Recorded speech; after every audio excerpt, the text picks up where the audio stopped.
ラピッドバイクイージー、インプレッション、元グッズイ、バイクファンの皆様、チャオ。前回の動画では、ラピッドバイクイージーの解説を行いました。今回は実際に V7-3 に取り付けて、効果を見てみます。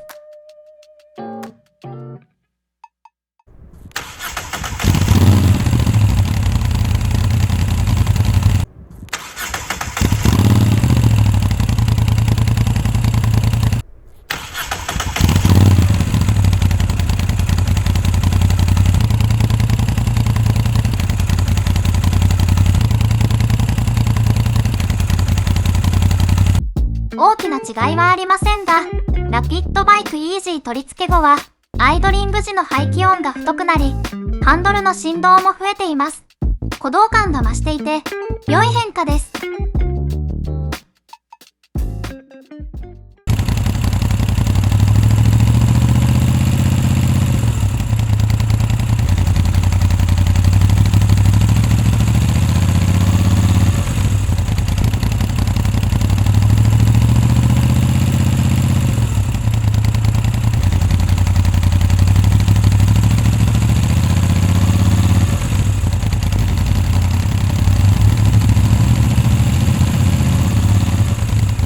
ラピッドバイクイージーを取り付け、燃長が改善し、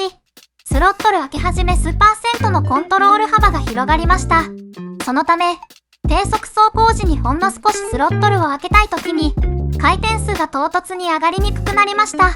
動画ではわずかな差に見えますが、実際に乗ってみると、まるで別のバイクに乗っているかのような錯覚を覚えます。純正ではエンジンが反応し始めたところに、コントロール幅がほとんどなかったので、これは劇的な改善と言えるでしょう。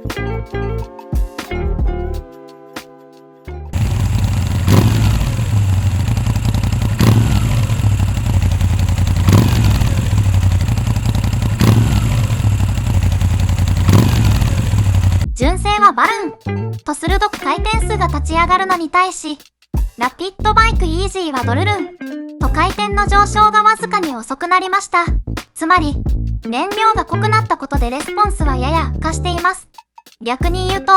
このおかげで乗り味がマイルドかつ、スムースに感じ疲れにくくなりました。レスポンスを取るか、コントロール性を取るか、トレードオフの関係ですが、ラピッドバイクイージーは簡単に燃長の調整ができるので、うまくバランスが取れるようにセッティングしましょう。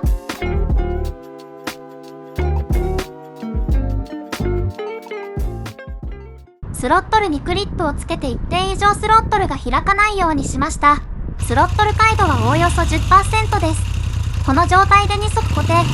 アイドリング状態から40キロまでの加速を比較してみます。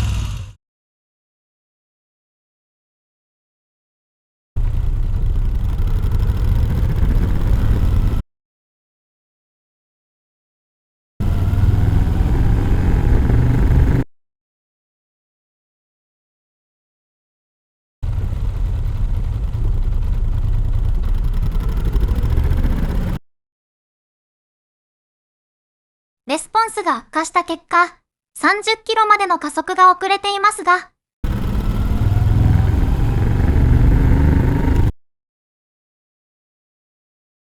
パワーアップした効果で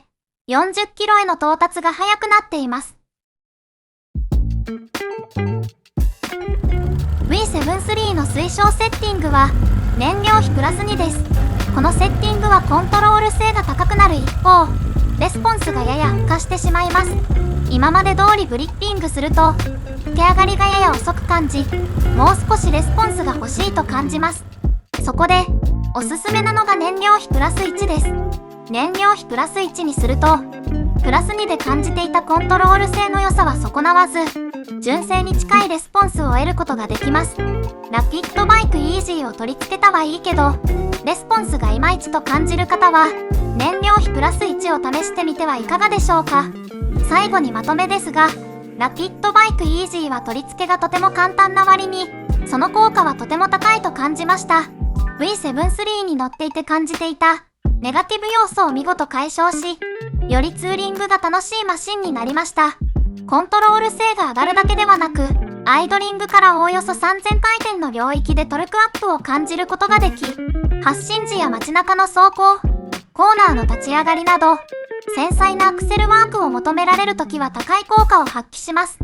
純正ではスロットルの開け始めでドンつきが出ることが多く、いつも身構えていましたが、ラピッドバイクイージーを取り付けてからは、身構えることなく、とても気持ちよく走れるようになりました。元グッズイ特有の鼓動感が増し、癖を取り除きつつ、キャラクター性が強まったのも高ポイントです。